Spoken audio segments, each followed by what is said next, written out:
गरुड़ पुराण का अगला प्रकरण है अल्प मृत्यु के कारण तथा बालकों की अंत्येष्टि क्रिया का निरूपण।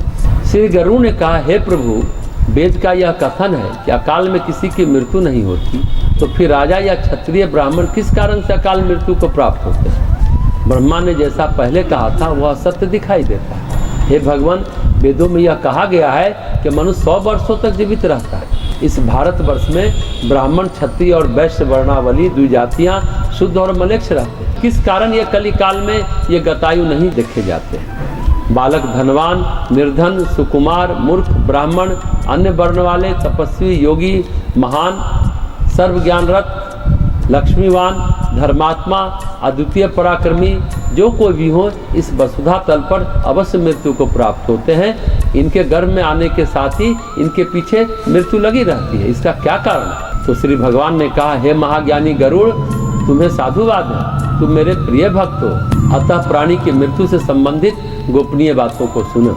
हे पक्षीराज, कश्यप पुत्र महातेजस्वी गरुड़, विधाता द्वारा निश्चित की गई मृत्यु प्राणी के पास आती है और शीघ्र ही उसे लेकर यहाँ से चली जाती है। प्राचीन काल से ही वेद का यह कथन है कि मनुष्य 100 वर्षों तक जीवित रहता है, किंतु जो व्यक्ति निंदित कर्म करता है वह शीघ्र ही विनष्ट हो जाता है। जो वेदों का ज्ञान न होने के कारण वंश परंपरा के सदाचार का पालन नहीं करता, जो आलस्य वश कर्म का परित्याग कर देता है, जो सदैव त्याज्य कर्म को सम्मान देता है, जो जिस किसी के घर में भोजन कर लेता है और जो पर स्त्री में अनुरक्त रहता है, इसी प्रकार के अन्य महादोषों से मनुष्य की आयु क्षीण हो जाती है। श्रद्धाहीन, अपवित्र, नास्तिक, मंगल का परित्याग करने वाले, परद्रोही, असत्यवादी ब्राह्मण को मृत्यु अकाल में ही यमलोक ले जाती है। प्रजा की रक्षा न करने वाला, धर्माचरण से हीन, क्रूर, व्यसनी, मूर्ख, वेद अनुशासन से पृथक, प्रजा पीड़क क्षत्रिय को यम का शासन प्राप्त होता है। ऐसे दोषी ब्राह्मण एवं क्षत्रिय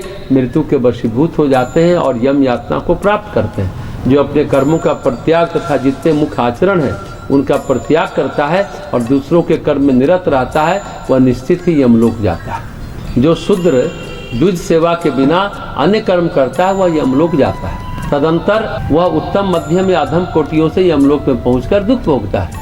जिस दिन स्नान, दान, जप, होम, स्वाध्याय और देव पूजन ही नहीं होता है, मनुष्यों का वह दिन व्यर्थ ही जाता है। रसोद्भूत यह शरीर अनित, अध्रुव तथा आधारहीन है।